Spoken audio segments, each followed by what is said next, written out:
If you were going to have a health check today, would your home actually pass? Do you have challenges sleeping, difficulty concentrating? You have brain fog, consistently get sick over and over again?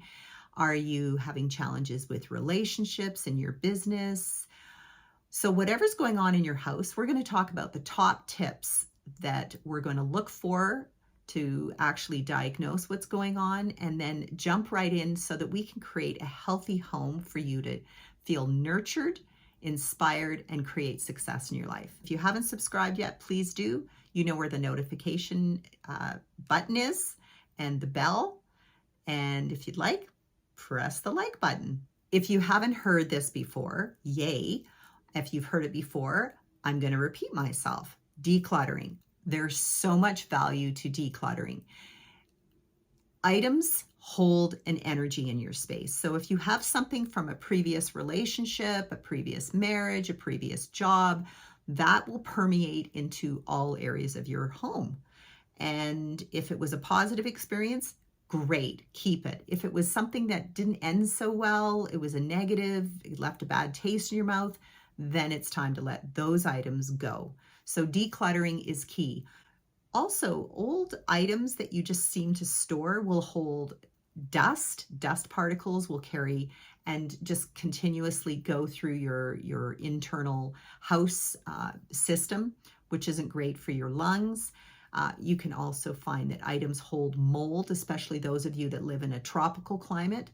Mold spores will contribute to lung issues. So if there is mold in your home, then we want to ensure that that gets tested and remediated as quick as possible. And by the way, make sure if you do have mold that you move out while it's being dealt with. Next, I want you to clean out the venting systems in your home. If you haven't done it at least once a year, if not twice a year, because that's the actual lungs of your home. So clear those lungs out. There is dust particles that accumulate within homes. If you have filters, please make sure on your heaters and your air conditioning units that those are serviced at least yearly. So set up a servicing system. Cleaning out a humidifier or dehumidifiers for those of you that are in really beautiful tropical climates. Dehumidifiers, you're dealing with water and moisture. Humidifiers add moisture to the air. Dehumidifiers remove moisture. Again, a great place for bacteria to grow, for mold to grow. So get the specialist to come in and clear those out, okay? Water leaks, it contributes to, in feng shui, it contributes to loss of money. And so deal with any pipes or water leaks within your home. I'd like to see that addressed. And I know some of you have purchased a home and found out afterwards when they were renovating that they had asbestos, which is an old toxic insulation in old homes. It is by law has to be removed. It is not healthy. It leads to various forms of cancer. For those of you that haven't met me before, my name is Lisa Benitz, and I have been working with spaces for almost 3 decades and working with clients such as yourself. I have a master program called Creating Conscious Spaces where we really dive into what we can do with your space that you create the life that you've always desired. Okay, now I promised this the last video, and I've had some people reach out to me. This is probably one of the key areas that I really would like to discuss with you. Feng Shui was created over 5,000, 4,000 years ago, in around that time frame.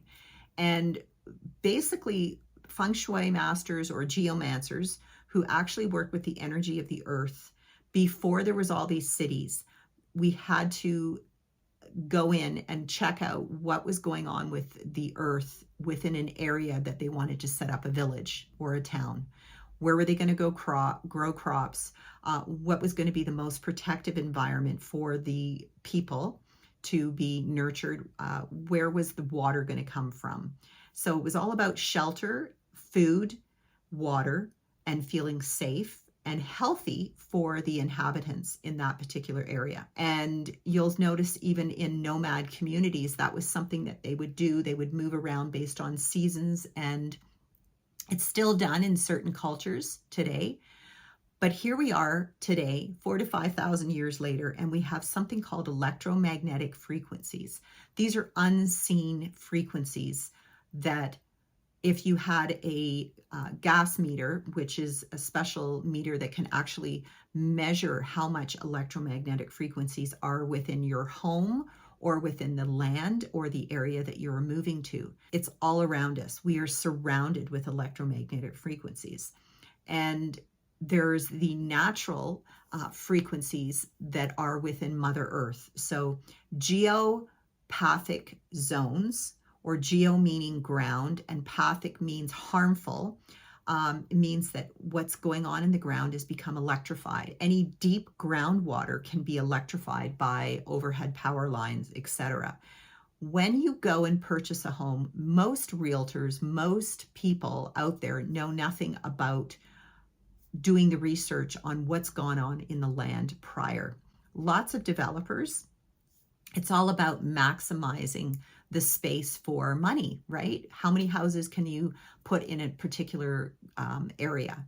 And you'll see clear cutting going on and all of that. And deep down underground, there are pockets of water, streams, lakes. Lots of that goes on deep down, like a mile down underground. And what happens with geopathic stress is the water that's deep into Mother Earth starts to vibrate and bounce off the walls of the rock as it comes up closer and closer to the surface. It starts to vibrate, and the vibration increases and intensifies, so that by the time it hits the surface, whatever property or building or structure is on top of that will have this vibration go through, which disrupts the cellular bodies of people. It's been proven, it's scientifically proven throughout the world that electromagnetic frequencies disrupt the energy of that particular body or bodies within that home or space. It will cause health challenges, or anybody that has moved into a particular space that has health challenges, it could exacerbate or create more or prevent healing from happening at the speed of which the people are desiring it. This has been something that I've found over the years, something that I like to check into people's spaces and ensure that their homes are not being affected. Everybody is surrounded by it. We have underground power lines and wires. We have overhead power lines and wires. And if you find within your home that you have behavioral issues with your children, argumentative, bedwetting, ADHD, ADD, headaches, memory loss, nervous disorders, low productivity, arthritis, irritability, increased divorce rates, learning challenges, developmentally and physically challenged issues. Oh my goodness, I could go on and on. Cancer. The house isn't looked at from a health standpoint, then you're just going to create more and more and more. And so not only are homes being affected, but a community. And I've seen it over the years. There are several communities that have studied and noticed that there is underground water, natural underground water, that has created this disruption on the surface, and the houses that are on that particular community or in that particular plot of land have a higher incidence of health issues, or there's a high issue of where people are moving out and there's a huge turnover. And you'll notice that there are certain homes in your community where there seems to be a huge turnover of buyers and sellers, and nobody seems to really stay in that house, and everybody has their own opinion about it. Electromagnetic pollution, there's man-made pollution out there. And we have something called reading electromagnetic frequencies and electromagnetic radiation frequencies, or radio frequencies. And like I said, you can get a handheld reader yourself or hire a professional locally in your area that can test your home. So education, my friend, this is where it's at. Anything that is plugged into an outlet in your home is an electric field. It draws in energy, and grounding your electrical plugs is key. because electric fields, the energy flows linearly, which means in a straight line, and a magnetic field is like a microwave. It's actually perpendicular, meaning it's at right angles. So up and down, side to side. And these can be harmful to your bodies and interrupt our cellular systems. Our immune systems are going to be affected and depleted and run down and susceptible to reoccurring illnesses. So the ELF are extremely low frequencies from household appliances like heating blankets. Oh, don't like heating blankets. And years ago, what did we have? Water beds. Oh my gosh, that's like running a current through your whole body. Yuck. Household wiring, and yes, electric cars, my friends. So all you electric car lovers, you are exposing your body to a current consistently through your feet and up through your body, that is actually consistently, depending on how many hours you spend in your electric car, is actually causing a disruption in the molecules in your body. This is going to be discussion, I can see that. Radio frequencies, or RF, are communication equipment. So computers, monitors, Wi-Fi, printers, EMF transmitters, CB radios, cell phones, yes, earbuds, cell phone towers, and electrical grids. Oh my gosh. So there's a ton of that out there, and especially in cities.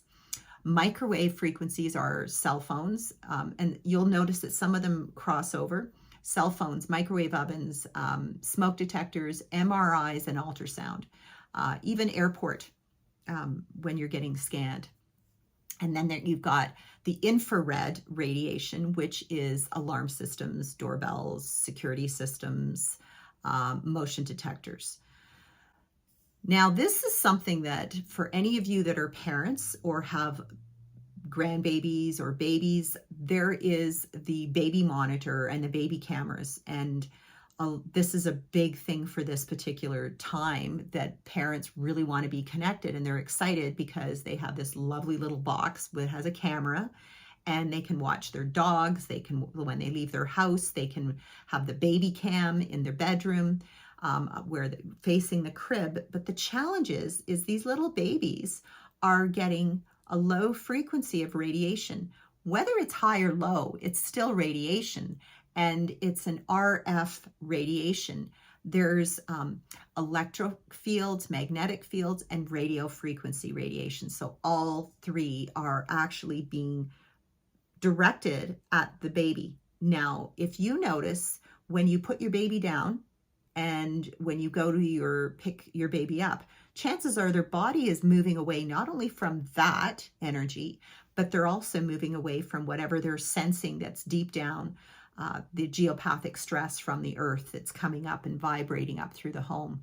So they're getting it on all counts. Eradicate that energy is just removing the monitor out of their room and starting to listen. And I'm sure that there's going to be parents here going, what? Now, my other massive pet peeve is, if you've traveled anywhere in the world, you'll notice that, especially in downtown, really highly congested cities, you'll notice that there are radio towers on hospitals, on university roofs, schools, children's schools, elementary schools, primary schools, hotels, and any place that has a high population of people in it. Guess what? They're renting out the rooftop space, apartment buildings.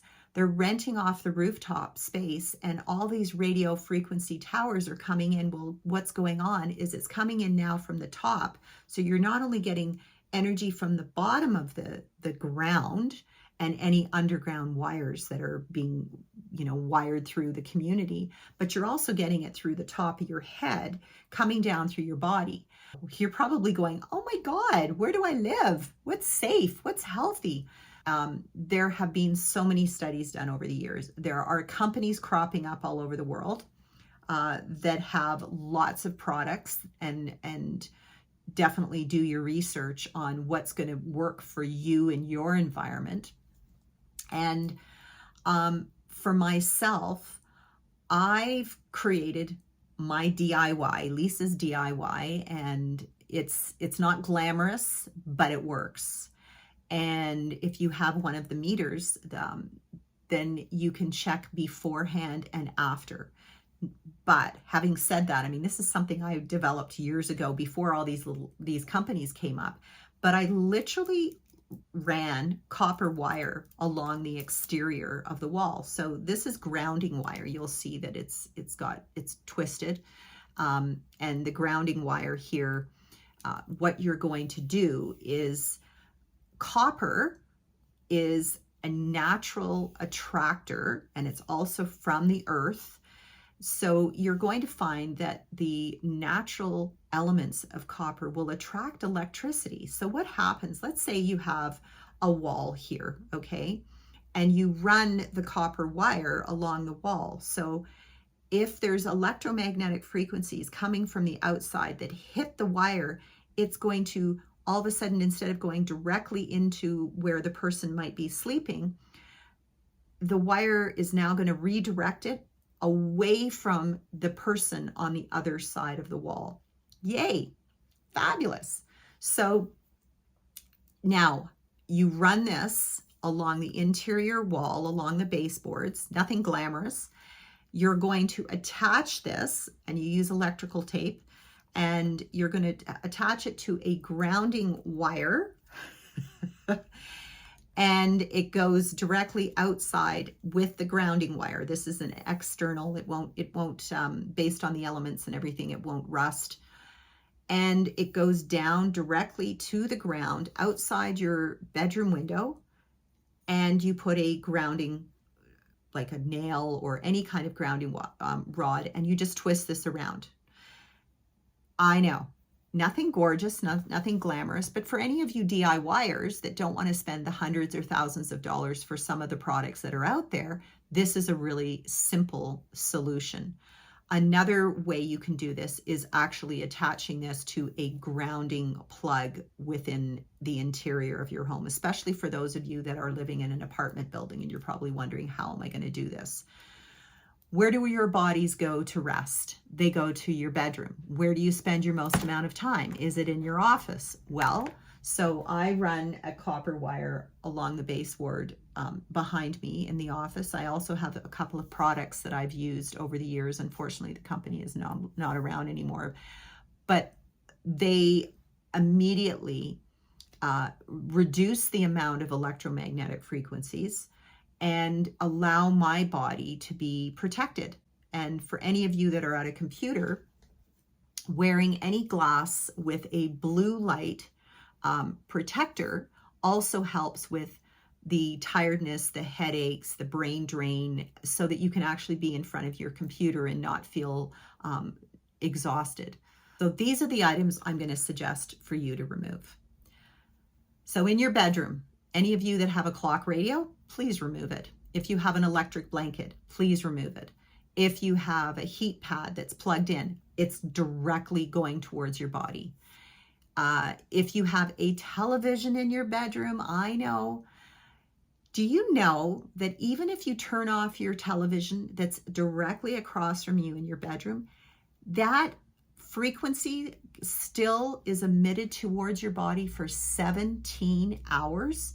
Oh my God, crazy, right? So think of hotel rooms when you go to them. Electric fields are present all the time, even when appliances are turned off. I remember my grandmother used to unplug things when she'd go traveling. Well, cool. She knew something that this particular generation wasn't aware of. Just remember, your bodies are 90% water. Water attracts electrical currents.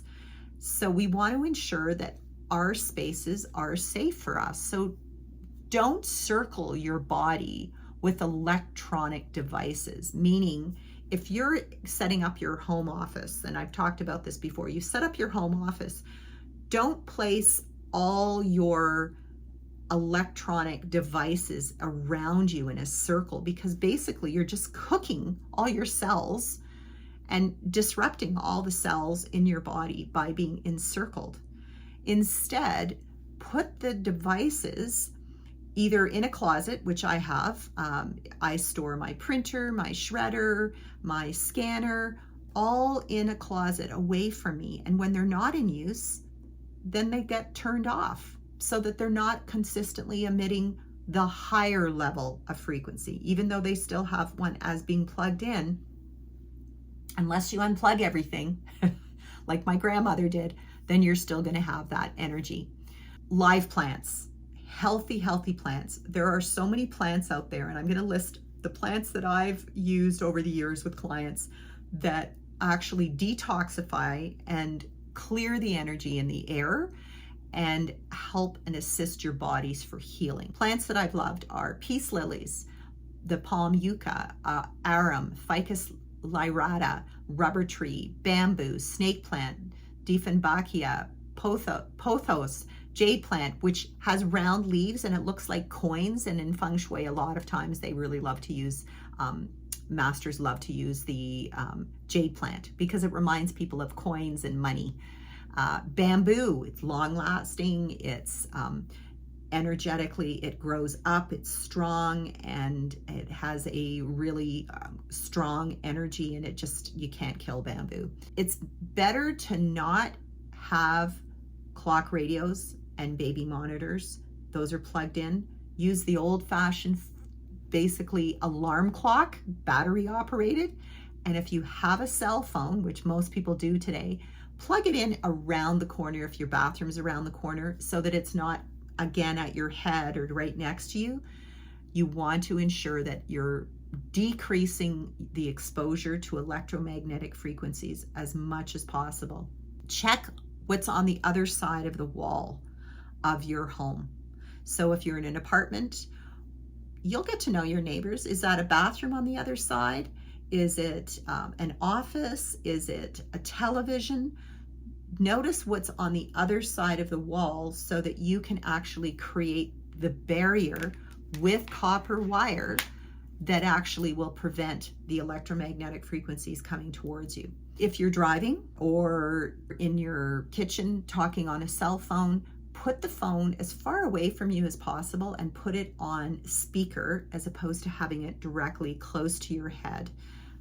We're wanting to keep things away from our bodies as much as possible. If you have earbuds, you can actually get little stickers that go on your earbuds that actually, believe it or not, move that electromagnetic frequency away from your head. Because if you can imagine, an earbud the energy goes from one ear through to the other, goes directly through your head. So now you have these little stickers. You're still going to be able to pick up the sound, but it's going to have a different energy and it won't feel like you're cooking your brains. Now, interestingly enough, if you observe your dog, if you observe your babies, their bodies will always move away from areas that are not healthy. If you watch where your dog lies down in the sun or sleeps on his bed, their bodies are attracted to areas that don't have a high level of electromagnetic frequencies or none at all. Those are safe places. Cats, on the other hand, oh my gosh, cats love electromagnetic frequencies. They get like buzz. They're attracted. And any of you that are cat people, you'll know what I mean. Cats literally will walk along keyboards and computers because they're attracted to that energy. So wherever your cat hangs out, avoid. I would love to connect with you and find out what is going on with the health of your home. What resonated with you? What would you like to know more about that I can share with you here on this channel? And what is your greatest challenge? Are you getting a good night's sleep? Have you got some health issues? How's your business going? Are things flowing? Are you up and down emotionally? Have there been challenges in your intimate relationships with regard to communication? What's going on in your home? And I'd love to hear it. So don't forget, if you love what I've been putting out there, please don't forget to hit the like, subscribe, and make a comment. My name is Lisa Benitz, founder of Creating Conscious Spaces. If you love what we've been talking about here today, and you're interested in having a one-to-one call and finding out how we can shift the energy within your home, then go to the link below and book a call. It doesn't cost anything. We'll see where you're at, see how we can create your life to be successful. And I love working with savvy entrepreneurs like you who have popped onto this video and channel today. We'll talk to you soon. Take care.